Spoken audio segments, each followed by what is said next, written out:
ਵਾਹਿਗੁਰੂ ਜੀ ਕਾ ਖਾਲਸਾ ਵਾਹਿਗੁਰੂ ਜੀ ਕੀ ਫਤਿਹ। ਕੋਟਾਨ ਕੋਟਾਨ ਸ਼ੁਕਰਾਨਾ ਧੰਨ ਧੰਨ ਸ੍ਰੀ ਗੁਰੂ ਗ੍ਰੰਥ ਸਾਹਿਬ ਜੀ ਮਹਾਰਾਜ ਜੀ ਦਾ। ਗੁਰਦੇਵ ਜੀ ਨੇ ਜੋ ਸਾਨੂੰ ਅੱਜ ਹੁਕਮਨਾਮਾ ਸਾਹਿਬ ਦਿੱਤਾ ਹੈ, ਸੋਰਠ ਮਹੱਲਾ ਨਾਵਾ। ਮਨ ਰੇ ਪ੍ਰਭ ਕੀ ਸਰਨ ਵਿਚਾਰੋ, ਜਿਹੇ ਸਿਮਰਤ ਗਨਕਾ ਸੀ ਉਦਰੀ, ਤਾ ਕੋ ਜਸ ਉਰ ਧਾਰੋ ਰਹਾਓ।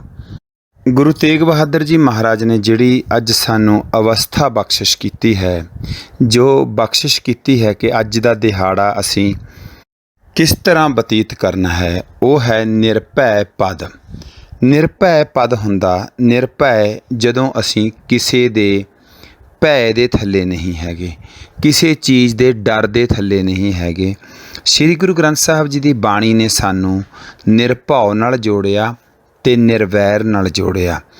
ਗੁਰਦੇਵ ਜੀ ਸਾਡੇ ਮਨ ਨੂੰ ਸਮਝਾਉਂਦੇ ਨੇ ਕਿ ਮਨ ਰੇ ਪ੍ਰਭ ਕੀ ਸਰਨ ਵਿਚਾਰੋ, ਪ੍ਰਭ ਕੀ ਸਰਨ ਦੀ ਵਿਚਾਰ ਕਰ, ਥਿੰਕ ਕਿ ਤੂੰ ਜਿਹੜਾ ਡਰ ਦੇ ਵਿੱਚ ਜੀਣਾ, ਅੱਜ ਦੇ ਸਮੇਂ ਵਿੱਚ ਤੂੰ ਜੋ ਜੀਣਾ, ਆਪਣੀਆਂ ਇਨਸਿਕਿਉਰਿਟੀ ਦੇ ਵਿੱਚ ਜੀਣਾ, ਤੇਰੀ ਜ਼ਿੰਦਗੀ ਆ ਜਿਹੜੀ ਇੱਕ ਇੰਨੀ ਕੁ ਹੈਕਟਿਕ ਹੋਈ ਪਈ ਆ, ਇੰਨੀ ਕੁ ਭੱਜ ਦੌੜ ਦੇ ਵਿੱਚ ਗਈ ਪਈ ਆ ਕਿ ਤੇਰੇ ਕੋਲੇ ਕੋਈ ਸਮਾਂ ਨਹੀਂ ਹੈਗਾ ਤੇਰੇ ਫਿਊਚਰ ਬਾਰੇ ਸੋਚਣ ਦੇ ਬਾਰੇ।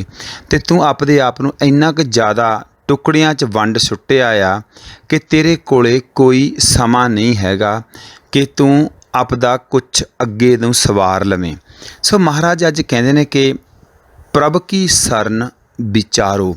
ਵਿਚਾਰਨਾ ਹੁੰਦਾ, ਸਰਨ ਹੁੰਦਾ ਓਟ ਲੈਣਾ, ਕਿ ਪ੍ਰਭੂ ਦੀ ਸ਼ਰਨ ਦੀ, ਪ੍ਰਭੂ ਦੀ ਓਟ ਲੈਣ ਦੇ ਬਾਰੇ ਅੱਜ ਤੂੰ ਥਿੰਕ ਕਰ, ਤਾਂ ਕਿ ਤੇਰੇ ਅੰਦਰ ਨਿਰਭੈ ਪਦ ਆ ਜੇ। ਕੀ ਪਦ ਆ ਜੇ ਜੀ? ਨਿਰਭੈ ਪਦ ਆ ਜੇ। ਮਹਾਰਾਜ ਕਹਿੰਦੇ ਨੇ, ਕਹਿੰਦੇ ਜਿਸ ਪਰਮਾਤਮਾ ਦਾ ਜਸ, ਜਸ ਹੁੰਦਾ ਕਿਸੇ ਦੀ ਵਡਿਆਈ ਕਰਨਾ, ਜਸ ਹੁੰਦਾ ਪ੍ਰਭੂ ਨੂੰ ਸਾਹਮਣੇ ਰੱਖ ਕੇ, ਪ੍ਰਭੂ ਨੂੰ ਆਪਣੇ ਨਾਲ ਮਹਿਸੂਸ ਕਰਕੇ, ਪ੍ਰਭੂ ਨੂੰ ਆਪਣੇ ਅੰਗ ਸੰਗ ਜਾਣ ਕੇ ਅਤੇ ਉਸ ਨੂੰ ਸ਼ੁਕਰਾਨਾ ਕਰਨਾ, ਉਸ ਪ੍ਰਭੂ ਦਾ ਸ਼ੁਕਰਾਨਾ ਕਰਨਾ, ਉਸ ਪ੍ਰਭੂ ਦਾ ਜਪ ਕਰਨਾ, ਉਸ ਪ੍ਰਭੂ ਦੀ ਮੌਜੂਦਗੀ ਨੂੰ ਆਪਣੇ ਨਾਲ, ਆਪਣੇ ਬੋਲਣ ਵੇਲੇ, ਆਪਣੇ ਸੋਚਣ ਵੇਲੇ, ਆਪਣੇ ਕਰਮ ਕਰਨ ਵੇਲੇ, ਮਨ ਬਚ ਕਰਮ ਵੇਲੇ ਉਸ ਨੂੰ ਜਸ, ਉਹਦਾ ਜਸ ਉਰ ਧਾਰ ਕੇ ਰੱਖਣਾ। ਉਰ ਹੁੰਦਾ ਹਿਰਦਾ, ਹਿਰਦੇ ਦੇ ਵਿੱਚ ਧਾਰ ਕੇ ਰੱਖਣਾ।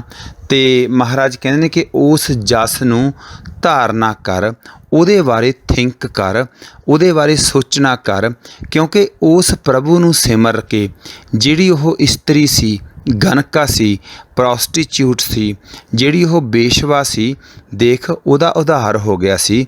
ਪਰ ਤੂੰ ਜਿਹੜਾ ਅੱਜ ਬਿਨਾਂ ਮਤਲਬ ਤੋਂ ਹੀ ਆਪਣੇ ਆਪ ਨੂੰ ਜੰਜਾਲਾਂ ਦੇ ਵਿੱਚ ਬੰਦੀ ਬਣਾਇਆ ਹੋਇਆ, ਤੈਂ ਲੱਖ ਕਰੋੜੀ ਬੰਧਨ ਪਰੇ, ਤੈਨੂੰ ਲੱਖਾਂ ਕਰੋੜਾਂ ਬੰਧਨ ਪਏ ਹੋਏ ਨੇ, ਦੇਖ ਤੂੰ ਇਹਨਾਂ ਤੋਂ ਬਚਣ ਬਾਰੇ ਸੋਚਣਾ ਕਰ। ਅੱਜ ਮਹਾਰਾਜ ਨੇ ਸਾਨੂੰ ਇਹ ਹੁਕਮਨਾਮਾ ਸਾਹਿਬ ਦਿੱਤਾ ਹੈ ਕਿ ਕਿਵੇਂ ਤੂੰ ਨਿਰਭੈ ਪਦ ਪਾ ਸਕਦਾ ਹੈ।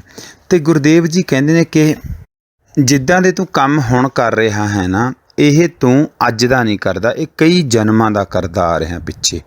ਦੇਖ, ਜਿਹੜਾ ਨਿਰਭੈ ਪਦ ਹੁੰਦਾ ਆਪਣੇ ਆਪ ਨਾਲ ਸਥਿਤ ਹੋ ਜਾਣਾ, ਆਪਣੇ ਆਪ ਨਾਲ ਜੁੜ ਕੇ, ਮਨ ਨੂੰ ਮਨ ਨਾਲ ਜੋੜ ਕੇ, ਮਨ ਨੂੰ ਜਾਗੇ ਹੋਏ ਮਨ ਨੂੰ ਸਿਮਰਨ ਕਰ ਕਰਕੇ, ਜਿਹੜਾ ਸਾਡਾ ਅਚੇਤਨ ਮਨ ਸੁੱਤਾ ਹੋਇਆ ਵਾਹਿਗੁਰੂ ਦਾ ਸਿਮਰਨ ਕਰ ਕਰਕੇ ਉਸ ਨੂੰ ਜਗਾ ਲੈਣਾ ਅਤੇ ਨਿਰਭੈ ਪਦ ਵਿੱਚ ਆ ਜਾਣਾ।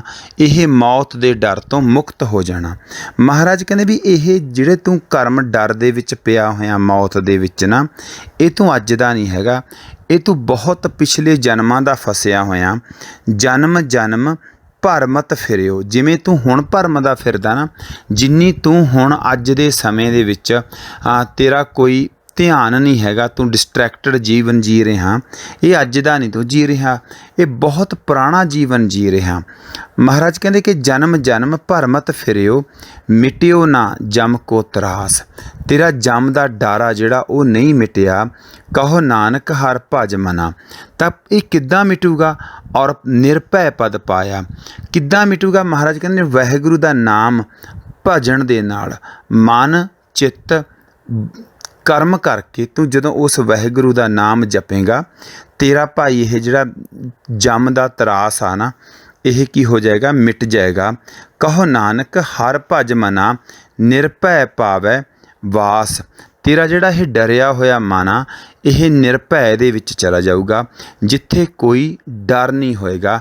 ਭਾਵ ਕਿ ਤੇਰਾ ਮਨ ਡਰ ਤੋਂ ਰਹਿਤ ਹੋ ਜਾਊਗਾ, ਤੇਰੇ ਅੰਦਰ ਜਾਗਰਤੀ ਆ ਜਾਊਗੀ। ਮਹਾਰਾਜ ਸਾਨੂੰ ਬੜਾ ਪਿਆਰਾ ਸਮਝਾਇਆ ਗੁਰੂਦੇਵ ਜੀ ਨੇ ਕਿ ਕਹੋ ਨਾਨਕ ਸਈ ਨਰ ਸੁਖੀਆ। ਉਹ ਹੀ ਇਨਸਾਨ ਇਸ ਦੁਨੀਆ ਦੇ ਵਿੱਚ ਸੁਖੀ ਆ ਜਿਹੜਾ ਰਾਮ ਨਾਮ ਗੁਣ ਗਾਵੇ, ਜਿਹੜਾ ਪ੍ਰਭੂ ਦੇ ਪਰਉਪਕਾਰਾਂ ਨੂੰ, ਪ੍ਰਭੂ ਦੇ ਗੁਣਾਂ ਨੂੰ, ਪ੍ਰਭੂ ਦੇ ਪਰਉਪਕਾਰਾਂ ਨੂੰ ਨਿਸ਼ਕਾਮ ਹੋ ਕੇ ਆਪਣੀ ਜ਼ਿੰਦਗੀ ਵਿੱਚ ਕਮਾਉਂਦਾ ਹੈ। ਨਿਸ਼ਕਾਮ ਦਾ ਮਤਲਬ ਪਰਉਪਕਾਰੀ ਹੋਣਾ। ਪਰਉਪਕਾਰੀ ਇੱਦਾਂ ਹੋਣਾ ਕਿ ਕਿਸੇ ਦਾ ਪਰਉਪਕਾਰ ਕਰਨਾ, ਕਿਸੇ ਦਾ ਭਲਾ ਕਰਨਾ, ਪਰ ਮਨ ਵਿੱਚ ਉਹਦੇ ਬਦਲੇ ਵਿੱਚ ਕੋਈ ਇੱਛਾ ਨਾ ਰੱਖਣੀ। ਇਹ ਸ਼ਬਦ ਦਾ ਮਤਲਬ ਇਹ ਗੁਣ, ਗੱਗੇ ਔਂਕੜੇ ਗੋ ਨੰਨਾ, ਗੁਣ ਗੋਬਿੰਦ ਗਾਇਓ ਨਹੀਂ। ਗੁਣ ਸ਼ਬਦ ਦਾ ਅਰਥ ਪਰਉਪਕਾਰ ਹੁੰਦਾ। ਮਹਾਰਾਜ ਕਹਿੰਦੇ ਕਿ ਕਹੋ ਨਾਨਕ ਸਈ ਨਰ ਸੁਖੀਆ, ਰਾਮ ਨਾਮ ਗੁਣ ਗਾਵੇ ਔਰ ਸਗਲ ਜਗ ਮਾਇਆ ਮੋਹਿਆ। ਅਤੇ ਜਿਹੜਾ ਪਰਮਾਤਮਾ ਦੇ ਗੁਣਾਂ ਨੂੰ ਗਾਉਂਦਾ, ਜਿਹੜਾ ਵਾਹਿਗੁਰੂ ਦੇ ਪਰਉਪਕਾਰਾਂ ਨੂੰ ਪ੍ਰੈਕਟੀਕਲ ਜ਼ਿੰਦਗੀ ਵਿੱਚ ਲਿਆਉਂਦਾ, ਅਸਲ ਦੇ ਵਿੱਚ ਉਹ ਹੀ ਇਹ ਜੀਵਨ ਦੇ ਵਿੱਚ ਨਿਰਭੈ ਪਦ ਪਾਉਂਦਾ ਅਤੇ ਸੁਖੀ ਹੁੰਦਾ ਆ। ਔਰ ਸਗਲ ਜਗ ਮਾਇਆ ਮੋਹਿਆ। ਬਾਕੀ ਸਾਰਾ ਸੰਸਾਰ ਆ ਜਿਹੜਾ ਉਹ ਮਾਇਆ ਨੇ ਮੋਹਿਆ ਹੋਇਆ। ਹਰੇਕ ਬੰਦਾ ਮਨ ਵਿੱਚੋਂ ਕੋਈ ਨਾ ਕੋਈ ਇੱਛਾ ਰੱਖਦਾ ਕਿ ਮੇਰੀ ਇੱਥੇ ਪੁੱਛ ਪ੍ਰਤੀਤ ਹੋਵੇ, ਕਿ ਮੇਰੀ ਇੱਥੇ ਪੁੱਛ ਪ੍ਰਤੀਤ ਹੋਵੇ। ਹਰੇਕ ਬੰਦਾ ਅਟੈਂਸ਼ਨ ਦਾ ਭੁੱਖਾ ਆ ਕਿ ਮੇਰੇ ਬਾਰੇ ਕੁਛ ਕਿਹਾ ਜਾਵੇ। ਸੋ ਮਹਾਰਾਜ ਕਹਿੰਦੇ ਨੇ ਕਿ ਔਰ ਸਗਲ ਜਗ ਮਾਇਆ ਮੋਹਿਆ, ਨਿਰਭੈ ਪਦ ਨਹੀਂ ਪਾਵੈ। ਗੁਰੂਦੇਵ ਜੀ ਕਹਿੰਦੇ ਨੇ ਕਿ ਅਟਲ ਭਇਓ ਧੂਆ ਜਾ ਕੇ ਸਿਮਰਨ। ਜਿਹੜਾ ਧਰੂ ਭਗਤ ਸੀ ਉਸ ਨੇ ਪ੍ਰਭੂ ਦਾ ਸਿਮਰਨ ਕੀਤਾ। ਪ੍ਰਭੂ ਦਾ ਸਿਮਰਨ ਕਰਨ ਕਰਕੇ ਉਹ ਭਗਤ, ਧਰੂ ਭਗਤ ਸੀ ਜਿਹੜਾ, ਉਹ ਅਟਲ ਹੋ ਗਿਆ। ਕਾਹਦੇ ਨਾਲ ਅਟਲ ਹੋ ਗਿਆ? ਪ੍ਰਭੂ ਦੇ ਸਿਮਰਨ ਦੇ ਨਾਲ। ਅਤੇ ਉਸ ਨੇ ਅਰ ਨਿਰਭੈ ਪਦ ਪਾਇਆ, ਉਸ ਨੇ ਨਿਰਭਉ ਪਦ ਪਾ ਲਿਆ। ਕਬੀਰ ਐਸਾ ਏਕ ਆਦ ਜੋ ਜੀਵਤ ਮਿਰਤਕ ਹੋਏ, ਨਿਰਭਉ ਹੋਏ ਕੇ ਗੁਣ ਰਵੈ। ਹੁਣ ਨਿਰਭਉ ਹੋਏ ਕੇ ਗੁਣ ਰਵੈ ਕੀ ਹੋ ਗਿਆ ਕਿ ਜਤ ਦੇਖੋਂ ਜਤ ਪੇਖੋਂ ਤਤ ਸੋਏ। ਨਿਰਭਉ ਹੋਏ ਕੇ ਨਿਸ਼ਕਾਮ ਹੋ ਕੇ, ਭਾਵ ਨਿਸ਼ਕਾਮ ਹੋ ਕੇ ਉਹਨੇ ਗੁਣਾਂ ਦੀ, ਪ੍ਰਭੂ ਦੇ ਪਰਉਪਕਾਰਾਂ ਨੂੰ ਜ਼ਿੰਦਗੀ ਦੇ ਵਿੱਚ ਧਾਰਨ ਕੀਤਾ। ਅਤੇ ਉਹ ਜਤ ਦੇਖੋ ਜਿਹਨੇ ਨਿਸ਼ਕਾਮ ਹੋ ਕੇ ਪ੍ਰਭੂ ਦੀ ਸੇਵਾ ਕੀਤੀ। ਮਹਾਰਾਜ ਕਹਿੰਦੇ ਨੇ ਜਤ ਪੇਖੋਂ ਤਤ ਸੋਏ। ਉਹਨਾਂ ਦੇ ਲਈ ਘਟ ਮੈਂ ਹਰਜੂ ਬਸੇ ਵਾਲੀ ਗੱਲ ਹੋ ਗਈ। ਉਹਨਾਂ ਦੇ ਲਈ ਸਭ ਮੈਂ ਜੋਤ ਹੈ ਸੋਏ, ਤਿਸ ਦਾ ਚਾਨਣ ਸਭ ਮੈਂ ਚਾਨਣ ਹੋਏ। ਇਹ ਹੁੰਦਾ ਕਦੋਂ ਆ? ਜਦੋਂ ਅਸੀਂ ਨਿਸ਼ਕਾਮ ਹੋ ਜਾਂਦੇ ਹਾਂ। ਮਹਾਰਾਜ ਨਿਰਭੈ ਪਦ ਦੀ ਨਿਸ਼ਾਨੀ ਕੀ ਆ? ਕਦੋਂ ਪਾਇਆ ਜਾਂਦਾ ਨਿਰਭੈ ਪਦ? ਗੁਰੂਦੇਵ ਜੀ ਕਹਿੰਦੇ ਜਦੋਂ ਤੂੰ ਭਾਈ ਕਿਸੇ ਦਾ ਭਲਾ ਕਰਕੇ ਨਿਸ਼ਕਾਮ ਹੋ ਜਾਏਗਾ ਅਤੇ ਅਰਦਾਸ ਵਿੱਚ ਇਹ ਕਹੇਗਾ, ਪਰਮਾਤਮਾ ਵਾਹਿਗੁਰੂ ਤੇਰਾ ਧੰਨਵਾਦ ਕਿ ਤੂੰ ਮੇਰੇ ਕੋਲੋਂ ਇਹ ਭਲਾ ਕਰਵਾ ਲਿਆ ਅਤੇ ਮੈਂ ਇਹਨੂੰ ਕਰਨ ਦੇ ਯੋਗ ਨਹੀਂ ਸੀ, ਪਰ ਤੁਸੀਂ ਨੇ ਕਰਵਾ ਲਿਆ। ਪਰਮਾਤਮਾ ਜੀ ਜਾ ਕਉ ਬਸੈ, ਜਾ ਕਉ ਰਾਮ ਬਸੈ ਮਨ ਮਾਹੀ, ਸੋ ਜਨ ਦੁੱਤਰ ਪੇਖਤ ਨਾਹੀ। ਨਿਸ਼ਾਨੀ ਆ ਉਹਦੀ, ਜਿਨ੍ਹਾਂ ਦੇ ਹਿਰਦੇ ਵਿੱਚ ਪਰਮਾਤਮਾ ਬਸਦਾ ਉਹ ਫਿਰ ਦੁੱਤਰ ਨਹੀਂ ਦੇਖਦੇ। ਦੁੱਤਰ ਦਾ ਭਾਵ ਪਹਿਲਾ ਦੂਜਾ ਨਹੀਂ ਦੇਖਦੇ। ਪਹਿਲਾ ਦੂਜਾ ਭਾਵ ਮੇਰਾ ਤੇਰਾ ਨਹੀਂ ਦੇਖਦੇ, ਆਪਣਾ ਬਗਾਨਾ ਨਹੀਂ ਦੇਖਦੇ। ਸਗਲੇ ਕਾਜ ਸਵਾਰੇ ਆਪਣੇ। ਉਹ ਇੱਦਾਂ ਕਰਨ ਕਰਕੇ, ਨਿਸ਼ਕਾਮ ਹੋਣ ਕਰਕੇ ਆਪਦੇ ਕਾਰਜ ਨੂੰ ਸਵਾਰ ਲੈਂਦੇ ਨੇ। ਸਗਲੇ ਕਾਜ ਸਵਾਰੇ ਆਪਣੇ, ਹਰ ਹਰ ਨਾਮ ਰਸਨ ਨਿਤ ਜਪਨੇ। ਰਸਨਾ ਦੇ ਨਾਲ ਨਿਤ ਕੀ ਜਪਦੇ ਨੇ?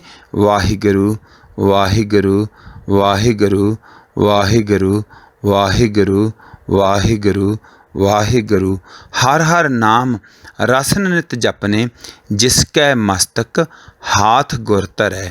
ਜਿਹਦੇ ਮਸਤਕ ਦੇ ਉੱਤੇ, ਆਪਾਂ ਨੇ ਕੱਲ੍ਹ ਸ਼ਬਦ ਪੜ੍ਹਿਆ ਸੀ ਕਿ ਜੈਸੀ ਕਲਮ ਬੁੜੀ ਹੈ ਮਸਤਕ, ਹੈ ਨਾ, ਜਿਹਦੇ ਮੱਥੇ 'ਤੇ ਉਸ ਵਾਹਿਗੁਰੂ ਨੇ ਹੱਥ ਰੱਖ ਦਿੱਤਾ।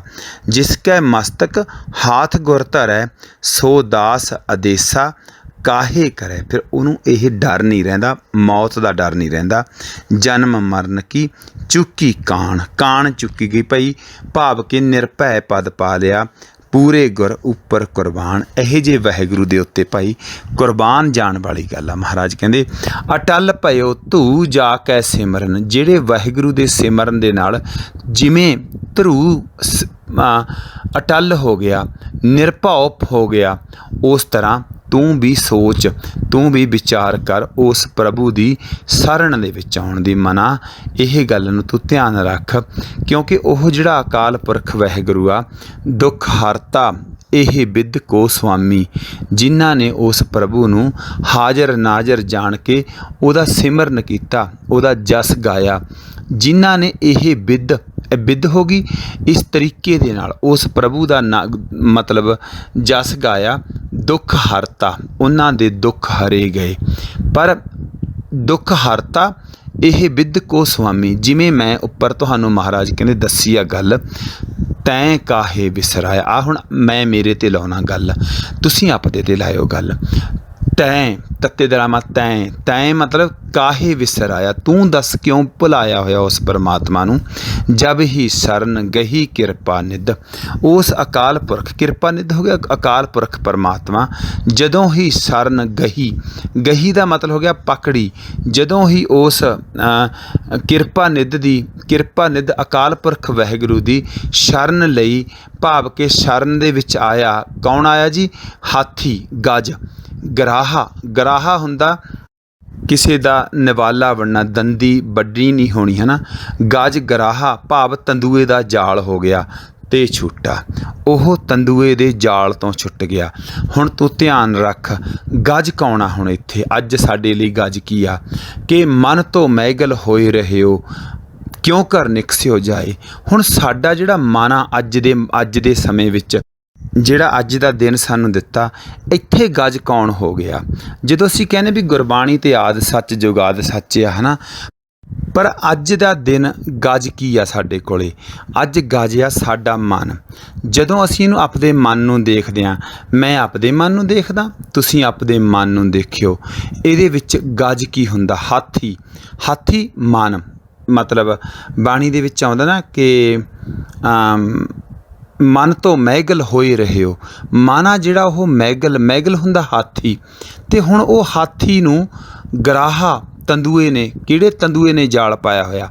ਸਭ ਤੋਂ ਪਹਿਲਾਂ ਤੰਦੂਏ ਨੇ ਜਾਲ ਪਾਇਆ ਹੋਇਆ, ਹੰਕਾਰ ਦੇ ਤੰਦੂਏ ਨੇ ਜਾਲ ਪਾਇਆ ਹੋਇਆ, ਕਾਮ ਦੇ ਤੰਦੂਏ ਨੇ ਜਾਲ ਪਾਇਆ ਹੋਇਆ, ਅਤੇ ਲੋਭ ਦੇ ਤੰਦੂਏ ਨੇ ਜਾਲ ਪਾਇਆ ਹੋਇਆ, ਈਰਖਾ ਦੇ ਤੰਦੂਏ ਨੇ ਜਾਲ ਪਾਇਆ ਹੋਇਆ, ਅਤੇ ਦਵੈਸ਼ ਦੇ ਤੰਦੂਏ ਨੇ ਜਾਲ ਪਾਇਆ ਹੋਇਆ, ਅਤੇ ਨਿੰਦਾ ਦੇ ਤੰਦੂਏ ਨੇ ਜਾਲ ਪਾਇਆ ਹੋਇਆ।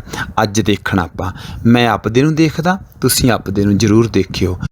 ਜੇਕਰ ਇਹ ਗੁਰਬਾਣੀ, ਜੇ ਇਹ ਬਾਣੀ ਜਪ ਕੇ ਉਹ ਗਜ ਛੁੱਟ ਗਿਆ, ਇਹ ਬਾਣੀ ਜਪ ਕੇ ਧਰੂ ਭਗਤ ਛੁੱਟ ਗਿਆ, ਇਹ ਬਾਣੀ ਜਪ ਕੇ ਗਣਕਾ ਤੇ ਜਿਹੜੀ ਪਤਤ ਔਰਤ ਸੀ, ਬੇਸ਼ਵਾ ਸੀ, ਹਰ ਰੋਜ਼ ਉਹ ਨਵਾਂ ਗਾਹਕ ਭਾਲਦੀ ਸੀ, ਉਹ ਛੁੱਟ ਗਈ।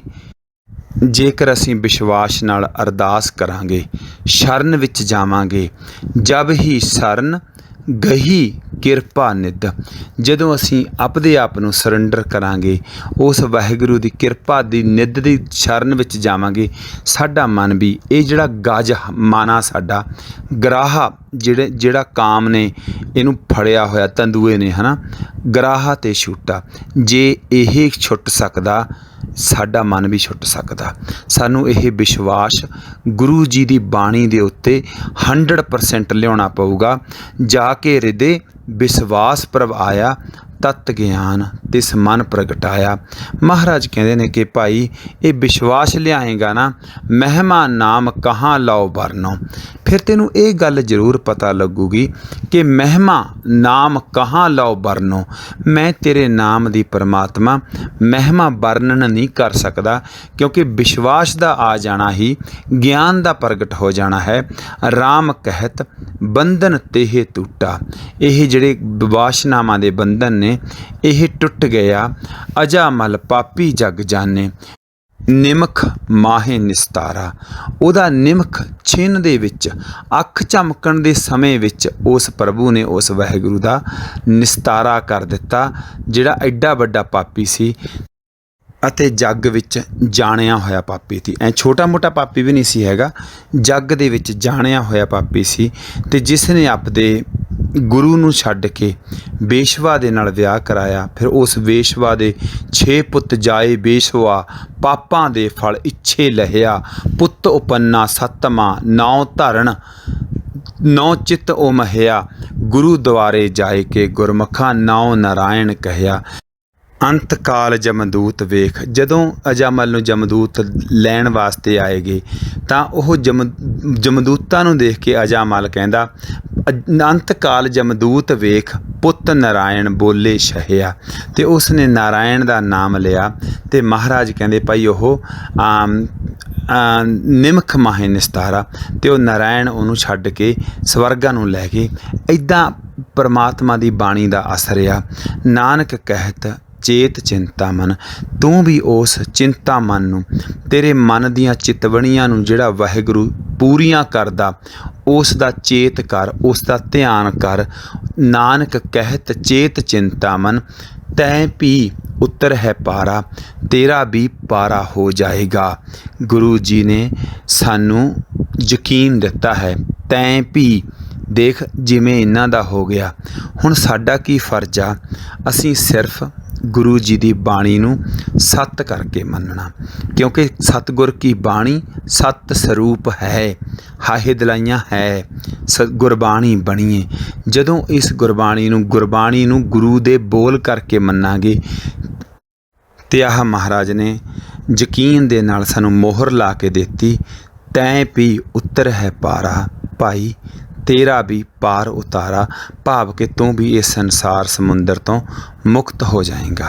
ਗੁਰੂਦੇਵ ਜੀ ਕਿਰਪਾ ਕਰਨ, ਸਾਡੇ ਹਿਰਦੇ ਵਿੱਚ ਨਿਰਭੈ ਪਦ ਆਵੇ, ਸਾਡੇ ਹਿਰਦੇ ਵਿੱਚ ਗੁਰੂ ਜੀ ਕਿਰਪਾ ਕਰਨ, ਪ੍ਰਭੂ ਦੀ ਸ਼ਰਨ ਵਿਚਾਰਨ ਦੀ ਇੱਛਾ ਆਵੇ, ਅਤੇ ਅਸੀਂ ਉਸ ਵਾਹਿਗੁਰੂ ਦਾ ਜਾਸਾ ਜਿਹੜਾ ਹਿਰਦੇ ਵਿੱਚ ਧਾਰਨ ਕਰੀਏ। ਬੇਅੰਤ ਭੁੱਲਾਂ ਚੁੱਕਾਂ ਦੀ क्षमा ਜੀ। ਵਾਹਿਗੁਰੂ ਜੀ ਕਾ ਖਾਲਸਾ, ਵਾਹਿਗੁਰੂ ਜੀ ਕੀ ਫਤਿਹ। पाते अबर न तेरी पाते।